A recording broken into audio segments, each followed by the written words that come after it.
नमस्कार, मैं विशेष अध्यापिका ज्योति आपका फिर से एक बार घर से पढ़ाओ कार्यक्रम के अंतर्गत स्वागत करती हूँ और आशा करती हूँ कि आप सब अपने घर में स्वस्थ होंगे, अच्छे होंगे और अपनी पढ़ाई भी अच्छे से कर रहे होंगे।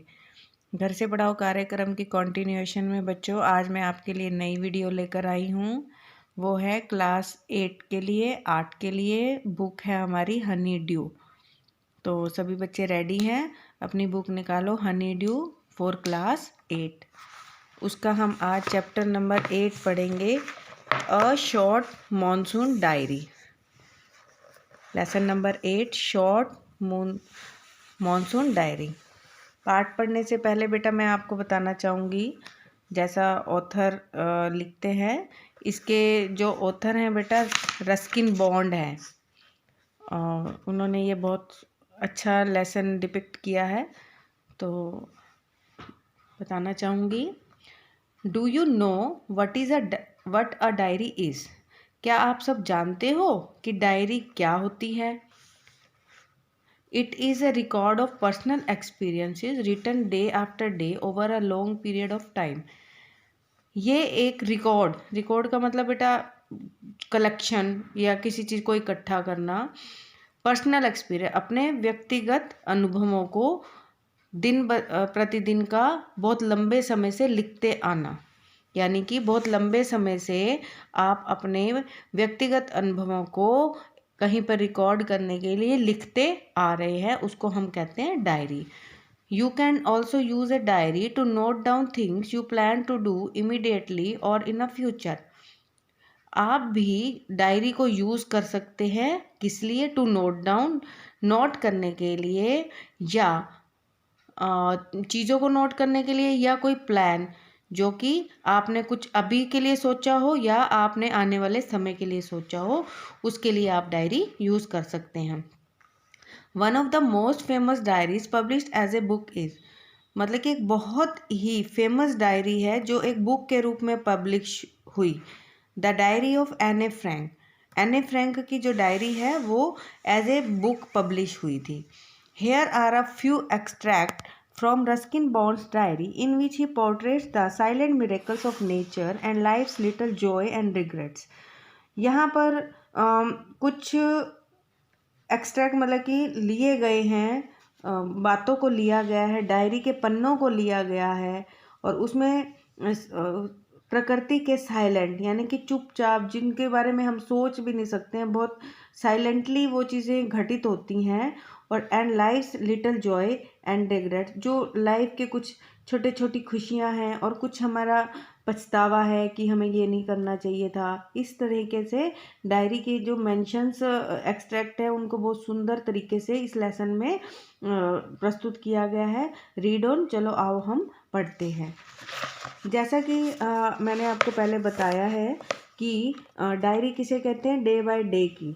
तो उसी तरीके से बेटा ये जो हमारा सीन 1 है, पार्ट नंबर 1 है, उसमें जून 24 की डायरी के बारे में बताया गया है। The first day of monsoon mist, monsoon का पहला दिन था धुंध भरा। And it's strange how all the birds are fall silent as the mist comes climbing up the hills. ये बहुत ही अजीब सी बात थी कि बर्ड सारे चुप हो गए थे जैसे ही पहाड़ियों के ऊपर धुंध छा गई। ओवरऑल बात यह है कि जब पहाड़ियों पर धुंध छा गई थी तो बहुत अजीब सी बात थी कि सभी बर्ड्स थे, जो पक्षी थे, उन्होंने चहचहाना बंद कर दिया था, वो साइलेंट हो गए थे। Perhaps that's what makes the mist so melancholy. Or not only does it conceal the hills, it blankets them in silence too. Perhaps में बेटा शायद इसलिए that's what makes the mist so melancholy, उन्होंने धुंध की वजह से वो बहुत दुखी हो गए थे। पक्षियों के बारे में ये बताया गया है कि वो शायद धुंध को देखकर साइलेंट इसलिए हो गए थे क्योंकि वो उनको धुंध परेशान कर रही थी। Not only does it conceal the hills, it blankets them in silence too. और ऐसा भी लग रहा था कि जैसे धुंध ने दुख की चादर उनको ओढ़ा दी हो। Only an hour ago the trees were ringing with bird song. 1 घंटा पहले ही पेड़ों पर पक्षी चहचहा रहे थे, यानी कि वो गाना गा रहे थे. And now the forest is deathly still as though it were midnight. और अब ऐसा लग रहा था कि जैसे कि जंगल में कोई जान ही ना हो, और ऐसा प्रतीत हो रहा था जैसे आधी रात हो गई हो. यानी कि धुंध इतनी छा गई थी कि शाम का वक्त भी आधी रात जैसा हो रहा था. और थोड़ी देर पहले जो पक्षियों की चहचहाहट से जंगल भरा हुआ था, लेकिन वो अब सब एक ऐसा लग रहा था कि जैसे उस जंगल में कोई जान ही ना हो, शांति ही शांति थी. Through the mist Biju is calling to his sister. धुंध के बीचों बीच बिजू अपनी बहन को पुकारता है. I can hear him running about on the hill side but I can not see him. मैं उसको मतलब कि ऐसा सुन रहा था कि जैसे वो हिल की तरफ भाग रहा हो, लेकिन मैं उसको देख नहीं पा रहा था. तो डायरी में जून 24 के बारे में ये सारा कुछ लिखा गया था जो रस्किन बॉन्ड ने अपनी डायरी में लिखा है. तो इसी कंटिन्यूएशन में बेटा जून 25 की है डायरी, जिसमें है some genuine early monsoons rain warm and humid and note that cold high altitude stuff we have been having all year. Some genuine early monsoon rain मतलब कि जो पूर्व मानसून की ये रेन थी, गर्मी भी थी और एक नमी वाला मौसम भी था. And note that cold high altitude stuffs we have been having all year. हम इस तरह का जो मौसम है वो सारा साल नहीं लेते हैं. The plant seems to know it too and the first cobra lily rears its head from the ferns edge I walk up to the bank and post office. जैसे the plant seems to know it too, plants भी इसके बारे में जानते थे. और जो first cobra lily है वो भी मतलब कि रेंग रहा था बैकवर्ड की पीछे की तरफ. और फ्रॉम द फंस, फंस का मतलब होता है बेटा प्लांट्स लाइक फेदर्स, जैसे पंख जैसे पत्तों वाला पौधा. I walk up to the bank and post office. और मैं कहाँ चल पड़ा, पोस्ट ऑफिस की तरफ और बैंक की तरफ. The mist affords a certain privacy. जो मिस्ट थी, जो धुंध थी, उसने एक प्राइवेसी अफोर्ड मतलब कि एक प्राइवेसी सी जाहिर कर रही थी कि सब चुप रहे, कोई ना बोले, यहाँ सब प्राइवेटली रहे हैं, भाई कुछ तरह का कोई शोर शराबा ना हो. A school boy ask me to describe the hill station and valley in 1 sentence. एक स्कूल बॉय ने मेरे से पूछा क्या तुम हिल स्टेशन और घाटी को, वैली का मतलब बच्चों होता है घाटी, कि तुम एक सेंटेंस में इस सारे वातावरण को डिस्क्राइब कर सकते हो. And all I could say was, और मैं इस बारे में यही कह सकता था, a paradise that might have been, मैं ये कह सकता था कि एक स्वर्ग जैसी फीलिंग्स आ रही है. तो नेक्स्ट है बच्चों डायरी हमारी जून 27 की. The rains have heralded the arrival of some seasonal visitors, a leopard and several thousand leeches.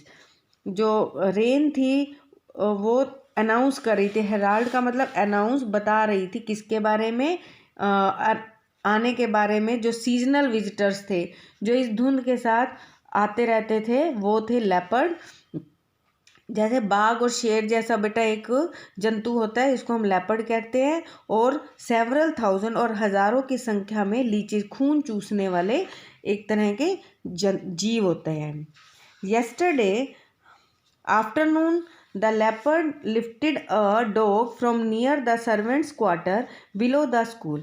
Yesterday यानी कि बीता हुआ कल, बीते हुए कल की दोपहर को लेपर्ड ने एक lifted a dog from the servants quarter below the school, school के पास सर्वेंट के क्वार्टर से एक कुत्ते को पिक किया, मतलब कि पकड़ लिया था, दबोच लिया था. In the evening it attacked one of the Biju's cow. और शाम के समय उसने बीजू की काव पर भी अटैक किया था, but fled at the approach of Biju's mother. लेकिन बीजू की मदर की के कारण वो उसके कोसने के कारण और उसके व्यवहार के कारण वो उसका अपने मकसद में कामयाब नहीं हो पाया। As for the leeches, I shall soon get used to a little bloodletting every day. As for the leeches, I shall soon get used मतलब कि लीचेस के लिए जो एक खून चूसने वाला जंतु है उसके लिए मैं एक यूज़ कर सकता हूँ कि जो दिन प्रतिदिन थोड़ा थोड़ा ब्लड को लूज करते रहते हैं। Other new arrivals are the scarlet minivets. The females are yellow, flitting silently among the leaves like brilliant jewels. Other new arrivals are, जो और अराइवल्स थे, जो और जीव जंतु इस मौसम के साथ आने वाले थे वो थे स्कारलेट मिनीवेट्स। स्कारलेट का मतलब होता है bright red bird like cuckoo. Cuckoo की तरह लाल रंग का एक बर्ड होता है।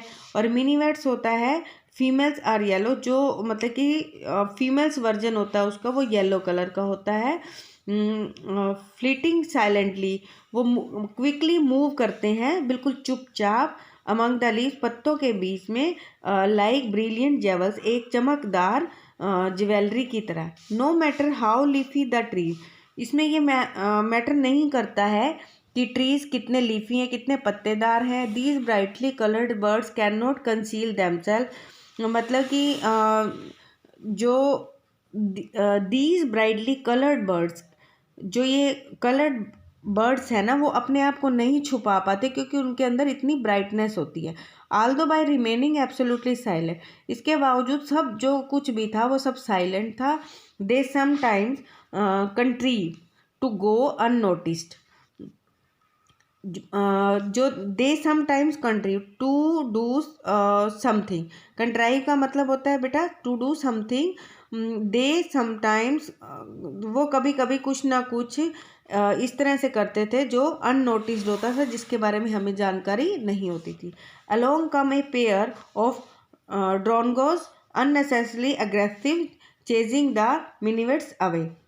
तो वो जो थे a bird song with a stout, यानी कि स्ट्रॉन्ग। जो ये ड्रोनगोज होता है बेटा, ये होता है एक तरह का बर्ड सॉन्ग जो बिना वजह ही अग्रेसिव हो जाता है और मिनीवेट्स को चेज, उसका पीछा करने लग जाता है। ये सारा बच्चों नेचर को डिस्क्राइब किया गया है और तरह तरह के उनके ऊपर चीज़ों को लगाया गया है अब नेचर की ब्यूटी को प्रेस्क्राइब करने में। A tree creeper moves rapidly up the trunk of the oak tree, snapping up insects all the way. और ट्री क्रीपर का मतलब होता है जो बेल होती है, जैसे जो पेड़ के सहारे से ऊपर चढ़ती है, वो मूव्स रैपिडली, बहुत तेज़ी से मूव करती है up the trunk of the oak. Trunk का मतलब बेटा जो तना होता है, वो ओक ट्री के तने के ऊपर बहुत स्पीडली मूव करती है। Snapping up insects all the way, ताकि वो लिपटी हुई चारों तरफ से और चढ़ती चली जाती है और वो ये चाहती है कि कोई भी इंसेक्ट उसकी पहुंच से बाहर न जाए। Now that the rains are here, अब यहाँ पर बारिश भी शुरू हो गई है। There is no dearth of food for the insectivorous birds, तो यहाँ पर कोई भी जो भी जीव जंतु जिसको भी खाना चाहता है वो इसको अपने खाने के लिए यूज़ कर सकता है। इस सारे लेसन में बच्चों प्रकृति के बारे में बहुत सुंदर तरीके से डिस्क्राइब किया गया है। तरह तरह के शब्दों को के थ्रू इस प्रकृति को बताया गया है। तो सभी बच्चे जो इस लेसन को दोबारा पढ़ेंगे और कोशिश करेंगे समझने की। अगर किसी बच्चे को नहीं समझ में आता है तो वीडियो को दोबारा से देखें और समझें, ताकि आपको कोई भी दिक्कत आए तो कमेंट बॉक्स में आप लिख सकते हो, क्योंकि ये लेसन बेटा बहुत बड़ा है। तो इसका जो लास्ट वाला पोर्शन है वो हम नेक्स्ट वीडियो में पढ़ेंगे। और आशा करती हूँ कि आपको समझ आ गया होगा। अगर किसी को नहीं समझ में आता तो बेटा आप कमेंट बॉक्स में लिख सकते हो। Thank you so much. अब आपको मिलेंगे नेक्स्ट वीडियो में।